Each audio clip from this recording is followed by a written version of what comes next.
Welcome to Zarnia for Games and Geekery. This is Speak to the Geek, and I'm here with Tertius Kapp. Tertius, who are you? What do you do? I'm a screenwriter and a producer and now also director in theatre, film and television. I've done films like Gaia, Rage, Dis Ek Anna, a TV show called Die Spruce, another one called Vier Mure, Blind, and so forth. So yeah, I'm a full-time writer and having a lot of fun while doing it. I mostly want to talk to you about kind of your like crime horror stuff. What draws you to that genre? There's a great audience for it. It allows you to do things that other genres don't. So to me, it's a very liberating genre in the sense that you can say a lot of things that perhaps in other genres would be a bit not suitable to the mold. There's a great, very interested audience for global horror, I think.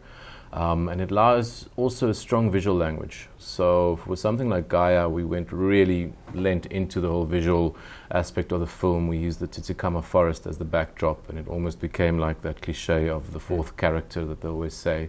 And you know, then you do end up with a film that is visually extremely expressive. Yeah, and it looks stunning. I mean, yeah. Also Rage, your other work, you're working with great cinematographers to produce something like really, really stunning looking. You know, which sometimes horror doesn't really do. Often horror, you know, relies more on shock and story and themes, but you know, you really push a beautiful image a lot of the time. Why? So in both those cases, I worked with Jaco Bouwer, the director. It's two different cinematographers, Jori van der Walt on Gaia and Chris Lortz on Rage.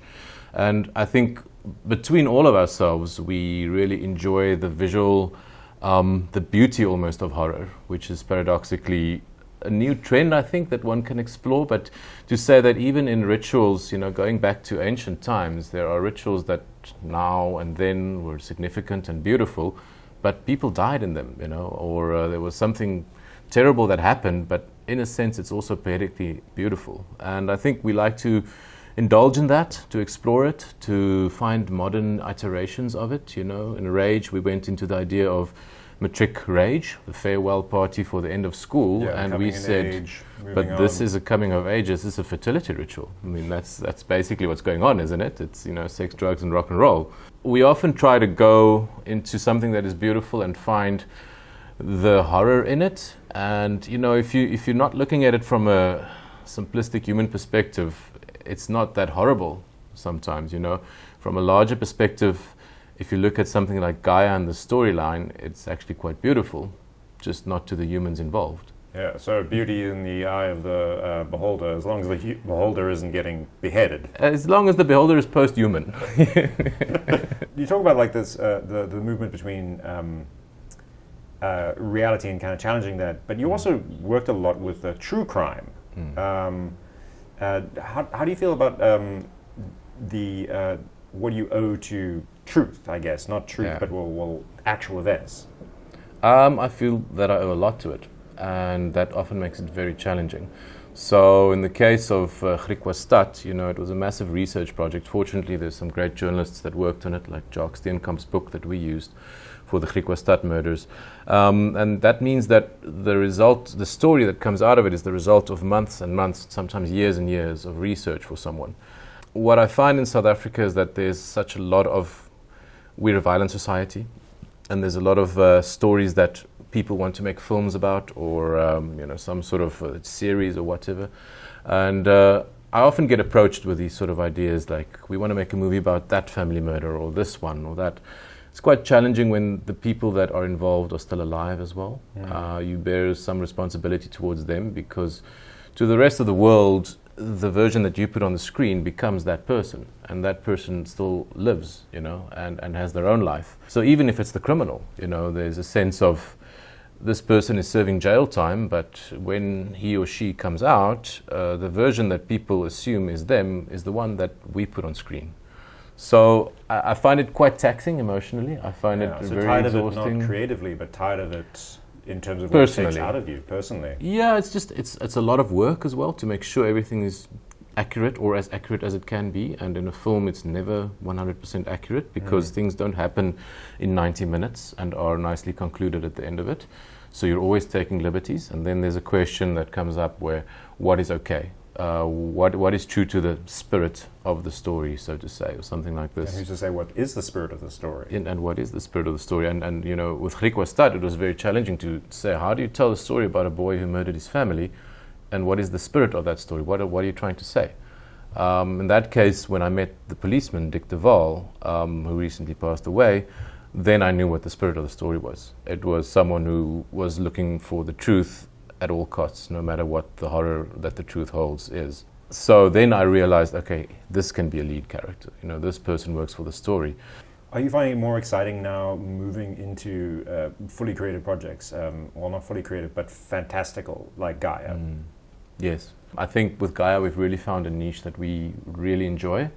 And there's a sort of a intersection of science and sorry, if I can actually just say, in a nutshell, what's the plot of Gaia? Okay, so without spoilers. Yeah, without spoilers, Gaia is more or less about a survivalist man and his son that live in a forest, and there's a park ranger that discovers them there. They've turned their back on society many years ago, 13 years ago, we said in the case of the story.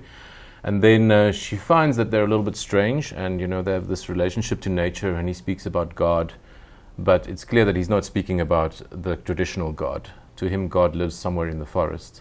And then we realize that his God is in fact a fungus, and it's a massive one that's growing underneath the forest. I won't say any more than that. That's more or less the premise. In that case, you're able to create this whole fantastical world, which is inspired by reality, because I was reading through things like Overstory and, you know, all the secret life of trees and all these things that they've been discovering in the last 10 years about strange trees, biological megastructures, the ways that they live. The largest organism on the planet, in fact, in our trailer we say the largest organism on the planet is there, but in fact it's in the States, and it's about 4 kilometers across, the size of this thing. It's a fungus that lives underneath between all the trees, and so these things are like sci-fi, you know, it's true sci-fi. But the difference is the research is science, and it's things that are currently being discovered that are fascinating. You know, we always think the big science is happening out in space or in the quantum realm or something, but they're discovering things about biology as we speak that are mind-boggling. Yeah, even our own anatomy, our seas, our forests, perpetually just... Scientists, can you just stop now? Like, it's fine. We've got enough knowledge. We can chill with that a little bit. Yeah. Merging this idea of fungus and inspiration from like current science with what feels like a very South African fascination with God and religion, which also comes in a lot of the work of our supernatural. How did it feel to mix those two? Gaia started with Yaku and myself speaking about ideas of extremism. I was researching things like the Unabomber and you know, people who turned their back on society and wrote manifestos and that sort of thing. And we've always, both him and I, decided that the idea of the binding would be central to the film. So that's when Isaac was almost offered by his father to God. And that turned into a metaphor for the ecological situation that we're experiencing as well, you know, where the younger generation is being sacrificed for the older. But we ended up with this merging of this person who turned his back on society and having a fusion in his mind of Old Testamentic sort of ideas and visions with a very modern biological understanding of humanity's place in the world. I think, yes, it worked well in the sense that the character is a South African Afrikaans man. We always like to make our Afrikaans characters villains because they make great villains. Yeah, just like Lethal Weapon. Yeah, Lethal Weapon 2, I think it was, the diamonds. So then, you know, I think there is a sort of a natural, you draw people in by using the symbolics of the Old Testament or the Bible because it is a shared reference space. And some of it is beautiful poetry as well. You know, if you look at some of those, the scripture, the idea that nature is scripture is something that I took also very literally. And I decided that character believed that for an absolute fact, that he can read the truth about the universe from watching nature. And therefore he doesn't need any other knowledge. the Bible and his own manifesto is enough. In Rage, you also use kind of cult and ritual as inspiration. Other filmmakers are also using the same thing, and also aesthetics like Ari Aster for Midsommar. Are you tapping into a zeitgeist, or is it just pure coincidence? I think that zeitgeist has been around for thousands of years. Origins of theatre lie in the rituals around the Nile with the annual flooding, and Greek theatre drew out of ritual and annual seasonal celebrations as well. So I don't think it's a new thing. I think there's a bit of a reawakening to it, but filmmakers have also been using it throughout. Wicker Man and those sort of films. It's not. I think it's popular at the moment due to films like Ari Aster's stuff and all that, but I think it's been around forever. Certainly, coming from a theatre background, myself and Yaku, we've always known about the ritual is part of the show. Now we are also doing it in film. The ecological themes. Are we going to be seeing more of that, do you think? I think we're going to see a massive spike in it. I think we're already seeing it, actually. There's a couple of films that came out more or less the same time as Gaia with similar themes. And horror lends itself to that. We spoke about the difference between terror and horror in the conceptualization of it. Horror as in being confronted with this visceral abject. Terror is dreading something that you're not quite sure what it will be yet. So it's almost like terror more than horror in a sense.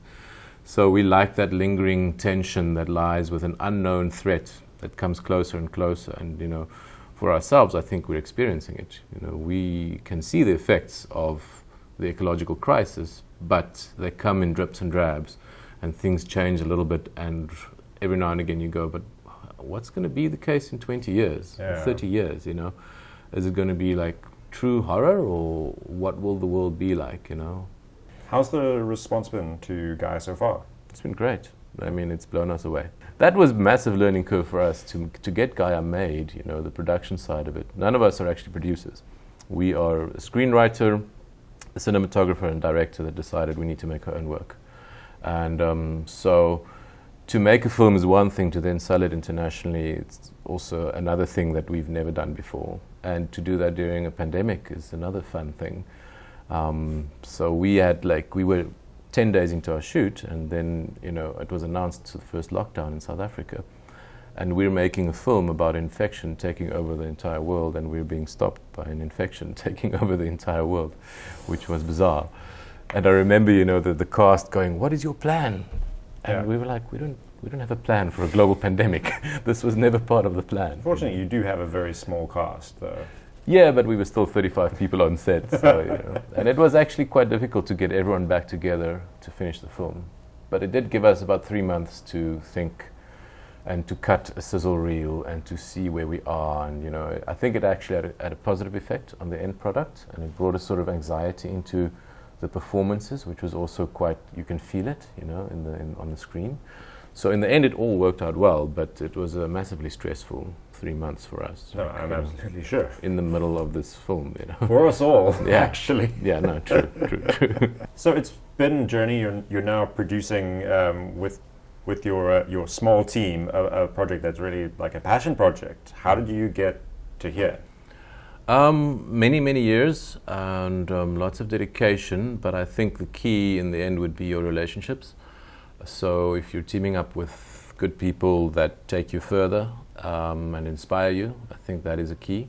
And nurturing those relationships over decades, I think, that really does, in the end, make you find yourself in a place where you are doing the thing you love. Yeah, you and Jacobo have been working together for... Yeah, Jacobo and I mean, that's probably the main professional relationship that I have is with Yaku, and we started in theatre back in, 2011 or 2009.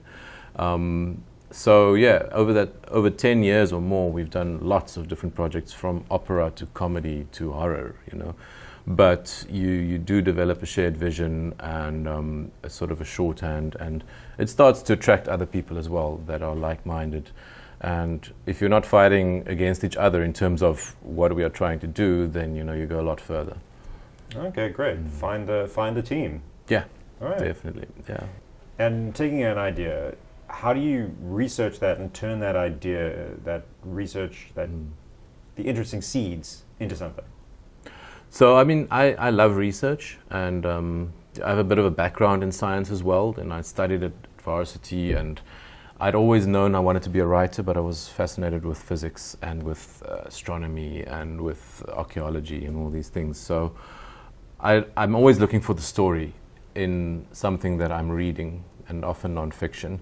But nowadays, it's very nice to say to myself, take this month and throw yourself into that world and read as much as you can about it. And then you find the dramatic through line, you know. And in the case of Gaia, you know, I was reading, as I said, widely on things like biology and mycelia and all these sort of things, and looking for a narrative that is dramatic enough that will appeal to a broad audience and can, you know, make a spectacle out of this this scientific knowledge that I discovered. There's no single key. There's not a formula. In fact, if there's a formula, you're doing it wrong. So it's always like immersing yourself into it until things start to emerge that feel right, and then linking them up and working them and reworking them until it all makes sense in a way that's pleasing to as many people as possible. Almost the same as your other advice. It's making connections. Yeah. Discovering things and make connections. I mean, it is like a bit of scientific discovery in itself, in that you are looking at something and trying to find the connections between it, except you have the freedom of fiction. So you don't need to say, in my published paper, this is the truth. You can say, here is my crazy theory of the world. And wouldn't it be weird if this was true? Exactly. Yeah. So that's the freedom. But finding those connections is, you know, every time that one clicks into place, it's like a little ding, and okay, that's definitely in, you know, I know this works. And usually that one makes it up to the very final draft and onto the screen. That's brilliant. Yeah. So I'm just going to take that ding and go, okay, your ding is, and your click is to go like and subscribe. Thank you. And leave a comment. Let us know, check out Gaia, let us know what you think of it. And Tertius, this has been a very rad chat. I've really enjoyed it. Thank you so much. My pleasure.